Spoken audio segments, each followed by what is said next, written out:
ব্রিগেডে নরেন্দ্র মোদীর জনসভা দিনভর নজর ছিল আমাদের, কিন্তু সেই জনসভায় নরেন্দ্র মোদী পৌঁছানোর আগে আরো একটি ছবি সংবাদ মাধ্যমে উঠে এলো। একটা কার্যত চেনা জায়গার অচেনা ছবি। গিরিশ পার্ক একরকম যেন রণক্ষেত্র। মন্ত্রী শশী পাজার বাড়িতে হামলার অভিযোগ, এবং অভিযোগ করা হচ্ছে বাস থেকে নেমে হামলা করা হয়েছে। যে বাস নাকি ছিল ব্রিগেড মুখী। একবার সেই ছবি আপনাদের দেখাবো, একবার দেখুন হামলার সময়ের ছবি, টপ ভিউ।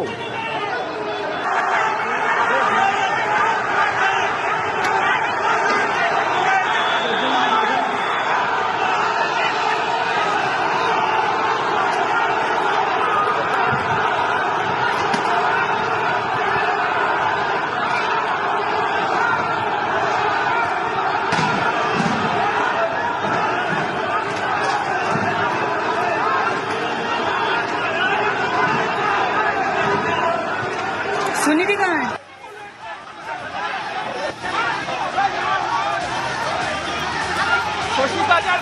হামলার অভিযোগ, পাল্টা হামলার অভিযোগ। বিজেপির মিছিল থেকে শশী পাজার বাড়িতে হামলার অভিযোগ। হামলা ভাঙচুর, তৃণমূলের বিরুদ্ধে পাল্টা হামলার অভিযোগ বিজেপি। এবং বিজেপি তৃণমূল সংঘর্ষে একরকম রণক্ষেত্র হয়ে পড়ে গিরিশ পার্ক। সে সময় আবির, আমার সহকর্মী সেখানে ছিলেন। কি অবস্থা সেখানকার? আবির সে সময় ছিলেন, আবির সে সময়ের এক ছবি তুলে ধরেছিলেন।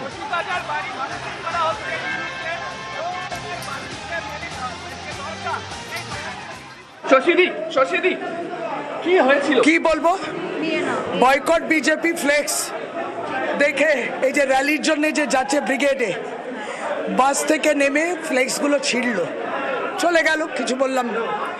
ফ্লেক্সটা আবার নতুন করে যখন আমাদের ছেলেরা লাগাচ্ছে, তখন তারা ফ্লেক্স পরের বাসগুলো এসে নামলো, চিনি না ওদেরকে, নামলো, ফ্লেক্স ছেঁড়া তো দূরের কথা, আমাদের তৃণমূল কংগ্রেসের সমর্থকরা যারা ছিল তাদেরকে মারলো। আমরা তখন প্রতিবাদ করলাম, সেই ভিডিওটা তো আছে। কেন তোমরা ছিঁড়লে, কেন? তারা মারলো, সাংঘাতিকভাবে মারলো। তাদেরকে আমি নার্সিংহোমে পাঠিয়েছি। তারপরে আমরা রাস্তায় দাঁড়িয়ে গেলাম, এটা হতে পারে না। এবং তারপরে ঘাত প্রতিঘাত, ওরা বাসে এনেছে ইট, বোতল, বোম, লাঠি, সোটা, কি নেই, এরা গুন্ডা। আমি বলবো গুন্ডাও না, দে মার্ডারার্স। এরপরে যেইভাবে তারা অ্যাটাক করলো এই বাড়ি, মানে পরপর অ্যাটাক করছে, তারপর আর পুলিশ আর সামলাতে পারে, পুলিশ কেউ অ্যাটাক, মহিলা পুলিশ, ছেলে পুলিশ, হোয়াইট ক্লোথস পুলিশ, সমস্তকে অ্যাটাক করা, পিছনে গিয়ে গলিতে লুকিয়েছে, প্রত্যেকটার উপরে অ্যাটাক করেছে। আর এরা যাচ্ছে ব্রিগেডে, লাঠি সোটা, বোম, গুন্ডা, মার্ডারার। আর এরা বাংলা দখল করবে, আজকে যেভাবে আক্রমণ করলো, একটা নয়, দুটো নয়, মুহুর্মুহুর বাস থেকে গুন্ডারা নেমে অ্যাটাক করেছে। আপনার কি ইনজুরি হয়েছে? আমাকে ইনজুর করেছে উইথ এটা, ईट से मारा है। अरे ये गुंडा नहीं, ये खूनी है। বাড়ির ছবি তোমাকে দেখাবো, যে দেখতে পাচ্ছ যে যেটা অভিযোগ শশী পাজা করছিলেন, যে সেই অভিযোগ দেখতে পাচ্ছ যে বাড়িতে ইট ছোড়া হয়েছে বলে বাড়ির যে বাইরের সামনে যে কাঁচ জানলা সম্পূর্ণভাবে ভেঙে গেছে। দেখতে পাচ্ছ যে বড় বড় যে পাথরের যে টুকরো, ইটের যে টুকরো, তা এখনো পর্যন্ত ঘরের মধ্যে বিভিন্ন জায়গাতে তা এখনো পর্যন্ত পড়ে রয়েছে বলে তারা অভিযোগ করছেন। একদম বাড়ির সামনের যে ছবি, সেখানেও দেখতে পাওয়া যাচ্ছে যে প্রচুর জমায়েত এবার তৃণমূল কংগ্রেসের তরফ থেকেও করা শুরু হয়েছে। একাধিক তৃণমূল কংগ্রেসের নেতারা তারাও ইতিমধ্যে উপস্থিততা এখানে শুরু করে দিয়েছেন। এ ছিল ভিতরের ছবি। সেই সময় বাইরের ছবিটা কিরকম ছিল দেখুন। পুলিশকর্মী আহত হয়েছেন। ঘটনায় অন্তত 10 জন পুলিশকর্মী আহত হয়েছেন। বউবাজার বড়তলা থানার ওসি এবং বউবাজারের ওসি তারা আহত হয়েছেন।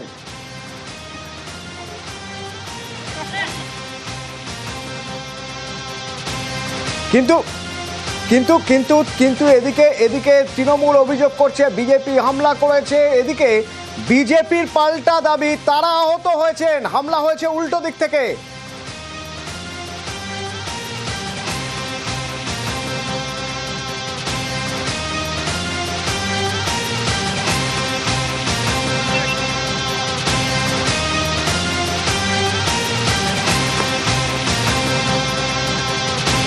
একের পর এক ফোন আসতে শুরু করলো যে গিরিশ পার্কে আমাদের সব বাস আটকে দেওয়া হচ্ছে, ওখানে ইট বৃষ্টি চলছে, ঘিরে ধরে হামলা চলছে। ঘটনাস্থলে যেতে আমি গাড়ি থেকে নামতেই আমাদের দিকে একদম ঘিরে ইট বৃষ্টি এবং বোতল বৃষ্টি শুরু হলো। পুলিশ পালিয়ে গেল। এই পুলিশ বিজেপির দেখলে অ্যারেস্ট করার জন্য পাগল হয়ে যায়। আজকে যখন তৃণমূল হামলা চালালো তারা সব পালিয়ে গেল, তারা নিজেরা বাঁচছে। ধর্মতলা থেকে আমরা যদি আসতে পারি, এসে গাড়ি বার করে দেওয়া যেত যাতে সিচুয়েশান ঠিক হয়। আমরা পুলিশকে খবর দিলাম, পুলিশ আসতে পারলো না। তারা কেন করবে? যারা হামলা করলো আমাদের ওপর, যারা ওখানে হামলা করলো, তারা ইট বোতল নিয়ে কি করে এলো ওখানে, যদি পূর্ব পরিকল্পিত না হয়? এ ছিল দুপুরের ছবি। একরকম রণক্ষেত্র হয়ে গিয়েছিল এলাকা। এখনকার ছবি কিরকম, কিভাবে পুরো এলাকা ঘিরে রাখা হয়েছে, যদি আমরা একবার দেখার চেষ্টা করি কোন দিক থেকে হামলা হয়েছিল বলে অভিযোগ হয়েছিল, কোন দিকে মন্ত্রী শশী পাজার বাড়ি। আমার সঙ্গে সরাসরি সান্নিক রয়েছেন, এখন কথা বলবো একবার। সান্নিক, একটু তোমার মাধ্যমে দেখে নিতে চাইবো, যদিও জায়গাটা পুরোটাই কর্ডন করা আছে, ব্যারিকেড করা আছে, কিন্তু কোন দিক থেকে হামলা হয়েছিল বলে অভিযোগ উঠছিল বাস যখন যাচ্ছিল ধর্মতলার দিকে বা ব্রিগেডের দিকে?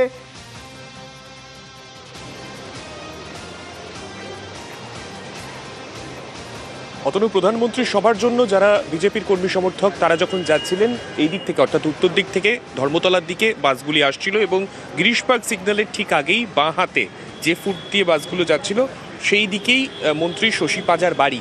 সেই বাড়ির ঠিক পাশেই যে জায়গাটা দেখতে পাচ্ছ এখন বর্তমানে কর্ডন করে রাখা হয়েছে, এই জায়গায় যখন বাসগুলি আসে সেই সময় বেশ কিছু পোস্টার নিয়ে মূলত বিজেপি কর্মী সমর্থকরা হঠাৎ করে ক্ষুব্ধ হয়ে ওঠেন এবং তারা বাস থেকে নেমে এসে এলোপাথারি, তারা তৃণমূলের যেটা অভিযোগ, তারা কিন্তু এলোপাথারি ভাঙচুর করতে শুরু করেন। এবং এই ভাঙচুর যখন চলছে সেই সময় যেহেতু মন্ত্রী শশী পাজা তিনি নিজে বাড়িতে ছিলেন না, স্থানীয় তৃণমূল কর্মী সমর্থকদের সঙ্গে তৎক্ষণাৎ সংঘর্ষে জড়িয়ে পড়েন বিজেপির কর্মী সমর্থকরা। তৎক্ষণাৎ এখান দিয়ে যত বাস উত্তর কলকাতা এবং উত্তর শহরতলির যারা বিজেপি কর্মী সমর্থক যারা ব্রিগেডের দিকে যাচ্ছিলেন, সেই সময় যে কটি বাস যাচ্ছিল সব বাসই সেই সময় আটকে দেওয়া হয়। স্বভাবতই বিজেপি কর্মী সমর্থকদের সঙ্গে ধস্তাধস্তিতে জড়িয়ে পড়েন তৃণমূল কর্মী সমর্থকরা। দুপক্ষের দিকে অভিযোগের আঙুল তুলছে যে উল্টো দিক থেকে আক্রমণ হয়েছিল, উল্টো দিক থেকে হামলা চালানো হয়েছিল। কিন্তু যখন এই ঘটনা ঘটছে তখন আমরা যে ছবি দেখলাম, একদিকে কলকাতা পুলিশের সেন্ট্রাল ডিভিশন, অন্যদিকে ইস্ট সাবারবান ডিভিশন, দুই ডিভিশনেরই বিশাল পুলিশ বাহিনী, তাদেরকে মোতায়েন করতে হলো পরিস্থিতি সামাল দেওয়ার জন্য।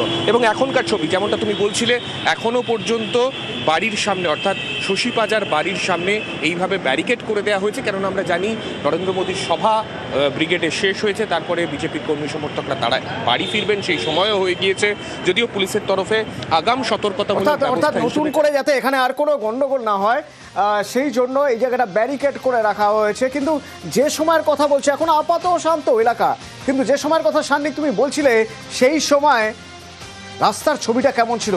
আমি সে সময় স্পটে ছিল, একবার দেখা যাক।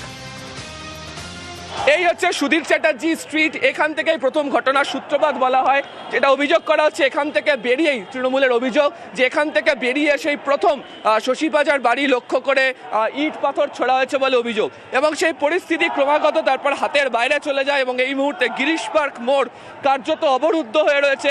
একদিকে বিজেপি কর্মী সমর্থকদের দেখতে পাওয়া যাচ্ছে যারা ব্রিগেডে যাওয়ার জন্য যারা রয়েছেন সেই ব্যক্তিরা, তারা ওই মুহূর্তে তারা ওখানে হাজির হয়ে রয়েছেন।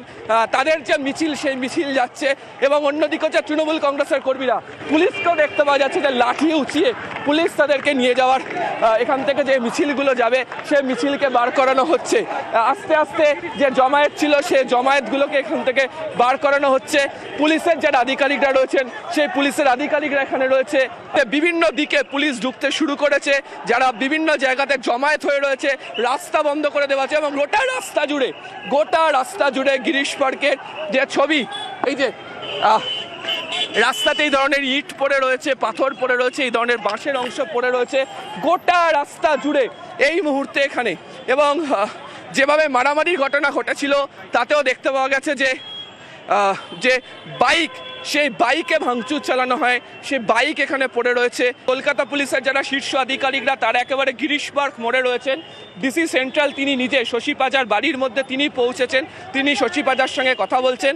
গিরিশ পার্ক মোড়ের দুটো দিকে, অর্থাৎ শ্যামবাজার থেকে গিরিশ পার্কের আসার সময়ের যে অংশ, সেখানে তৃণমূল কংগ্রেসের কর্মীরা শশী পাজার বাড়ির সামনে এখনো পর্যন্ত জমায়েত করে রয়েছেন। এবং শ্যামপুকুর বিধানসভা কেন্দ্রের মধ্যে থাকা কলকাতা পুরসভার যে সমস্ত ওয়ার্ডগুলি রয়েছে তার কাউন্সিলররা এখানে আস্তে আস্তে আসতে শুরু করেছেন। ঘটনায় 10 জন পুলিশ কর্মী আহত হয়েছেন।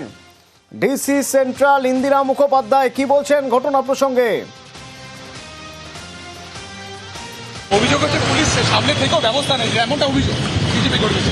আপনারা বলছেন আমরা সব অভিযোগ খতিয়ে দেখব কি আছে না আছে, পরপর কি ঘটনা হয়েছে, কার ইনজুরি হয়েছে, কি এক্স্যাক্টলি হলো, কার পরে কি হলো, আমরা সব সিসিটিভি দেখে পরে খতিয়ে আপনাদের সাথে শেয়ার করে দেবো।